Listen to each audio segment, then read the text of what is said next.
कोई भी अटेम्प्ट हो उससे हमें मतलब नहीं है, आपको इसी एग्ज़ाम पे फोकस करना है। यही एग्ज़ाम आपको JRF भी दिला सकता है और आपको नेट का एग्ज़ाम भी फाइट करवा सकता है। गुड मॉर्निंग एवरीवन, मैं मोहित शर्मा अंकल के प्लेटफॉर्म पर आज सभी का फिर से वेलकम करता हूँ।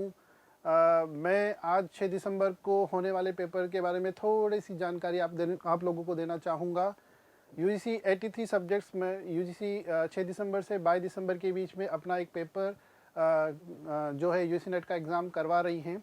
6 दिसंबर 2023 से ये पेपर जो है 2 शिफ्ट में लिया जा रहा है, फर्स्ट शिफ्ट और सेकेंड शिफ्ट में। तो सभी स्टूडेंट्स को मैं एक बात कहना चाहूँगा कि अपनी पूरी कैपेसिटी, अपनी पूरी क्षमता से इस पेपर अपना पूरा इंटेलेक्चुअल दिमाग लगाकर आप इस पेपर को सोल्व करें। हमें ये बात करनी है कि हमको पेपर कैसे सोल्व करना है, पेपर को किस तरह से हमें लेकर आगे जाना है। पहली बात मैं आपको बताने वाला हूँ कि 2 शिफ्ट जो इस बार पेपर जो हो रहा है वो एक ही शिफ्ट में हो रहा है। मतलब पहले क्या होता था कि जो एक कॉमर्स का पेपर है या किसी पॉलिटिकल का पेपर है वो 2 या 3 शिफ्ट में होता था, क्योंकि उसमें स्टूडेंट्स काफ़ी ज़्यादा होते थे। इस बार क्या हुआ है कि इस बार एक ही शिफ्ट में पूरा पेपर एग्ज़ाम जो है कॉमर्स का वो एक ही शिफ्ट में कराया जा रहा है। तो इसका मतलब है कि जो आपका रिज़ल्ट आएगा वो परसेंटाइल बेस पर ना होकर ज़्यादातर मुझे लगता है कि वो परसेंटेज बेस पर आएगा। यानी आपके लिए इसको ईजी, आप सभी के लिए इतना ईजी हो गया है रिज़ल्ट निकालना कि आप उसको अगर सही तरीके से अगर आप पेपर करके आते हैं तो उसको ईज़िली आप सक्सेस हो सकते हैं। वो कैसे, मैं आपको दो मिनट के लिए आपको बताता हूँ कि जो 150 क्वेश्चंस आएंगे पेपर 1 में आपके 50 क्वेश्चंस आने वाले हैं, ठीक है। वो पेपर 2 में आपके 100 क्वेश्चंस आने वाले हैं। तो जो पेपर 1 में जो 50 क्वेश्चंस आएंगे, अगर आप 60 से 65% का मार्जिन लेके चलेंगे सोल्व करने के लिए तो आपको UGC नेट निकालना ईजी हो जाता है। हो सकता है आप JRF तक भी पहुंच जाए। कैसे, देखिए, अगर मैं बात करता हूं इसका 30 क्वेश्चन अगर आप सही करके आते हैं पेपर 1 में और पेपर 2 में अगर आप 60 से 65% क्वेश्चन करके आते हैं तो आपका जो स्कोर है वो 95, यानी अगर आप 150 में से 95 क्वेश्चन अगर आप सही करके आते हैं तो आपका जो स्कोर होगा वो 60 से 65% के बीच में होगा। और मैं आपको बताता हूँ कि अधिकतर जो कट ऑफ होती है वो 57, 58, 60, 61, 62, 63% के आसपास, जनरल कैटेगरी की बात कर रहा हूँ। ST, SC, OBC, EWS के लिए तो उससे भी कम होती है। तो आपके लिए क्या होता है कि नेट निकालना थोड़ा ईजी होता है। हो सकता है आप JRF तक भी पहुँच जाए, पहली बात। दूसरी चीज़ ये आपको करनी है कि किसी भी क्वेश्चंस को आप 2 बार पढ़ें, एक बार पढ़ें, उसके ऑप्शन को 2 बार देखें, एक बार देखें और उनको आप सोल्व करते चले जाएं। पहली बार में आप जो 50 क्वेश्चन है या 100 क्वेश्चन है आप उनको पहले करें। उनमें आपको जो 1 लाइन क्वेश्चन है, जो आंसर है, जिसको आप डायरेक्ट क्वेश्चन आपसे किया जा रहा है, उस क्वेश्चन को अगर आप पढ़कर उसको टिक करते हैं तो वो पहले आप पूरा पेपर उसको करते चले जाएं। लेंथी क्वेश्चंस को आप बाद में देखें, क्योंकि अगर आपने लेंथी क्वेश्चन देख लिया तो अगर आप उस क्वेश्चन में ज़्यादा टाइम लेते हो तो उस क्वेश्चन को आपको मतलब करना आपके लिए टाइम कंज्यूमिंग हो जाएगा। और बाकी जो डायरेक्ट क्वेश्चंस आपको जो आंसर दे रहे थे उस पर अगर आपने टाइम नहीं दिया जो सही हो सकते थे तो उसके लिए आपको जो होता है 5 से 10% का कट ऑफ लगने के चांसेस ज़्यादा हो जाते हैं। तो इसलिए पहले क्वेश्चंस को पढ़ें, ऑप्शंस को देखें और डायरेक्ट क्वेश्चंस को जो है वो आप पहले क्लिक करते चले जाएं, टिक करते चले जाएं।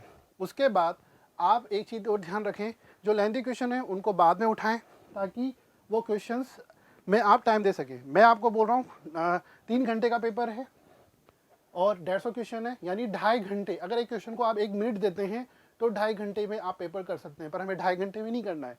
हमें लेंथी क्वेश्चंस भी सोल्व करने हैं, जैसे पैसेज हो गए, DI के क्वेश्चंस हो गए। ये काफ़ी लेंथी क्वेश्चंस हो जाते हैं, कई बार कैलकुलेशन हम में उलझ जाते हैं तो हम उनमें टाइम ज़्यादा दे देते हैं। तो जो 1 वर्ड वाले क्वेश्चन होते हैं, जो डायरेक्ट पूछे जाते हैं, जिनके ऑप्शंस को हम थोड़ा सा पढ़कर हम ईजी सोल्व कर पाते हैं, उन क्वेश्चंस को हम टाइम नहीं दे पाते हैं तो वो काफ़ी जल्दबाजी में उनको गलत होने के चांसेस काफ़ी होते हैं, जिनको हम सही कर सकते थे। इसीलिए पहले आप क्वेश्चंस को डायरेक्ट जाएं, एक बार पेपर को रिव्यू कर लें, उसके बाद DI और पैसेज वाले क्वेश्चंस उठाएं।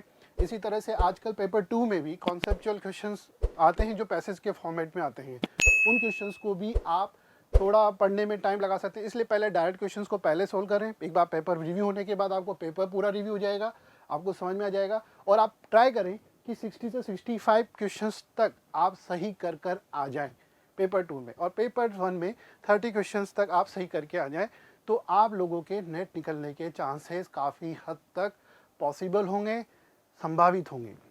पहली चीज़ देखिए, 83 सब्जेक्ट्स के लिए यूजीसी जो है 6 से 22 दिसंबर तक जो एग्ज़ाम करा रही है वो एक ही शिफ्ट में करा रही है। ये आप सभी लोगों के लिए एक बेनिफिट एडवांटेज है।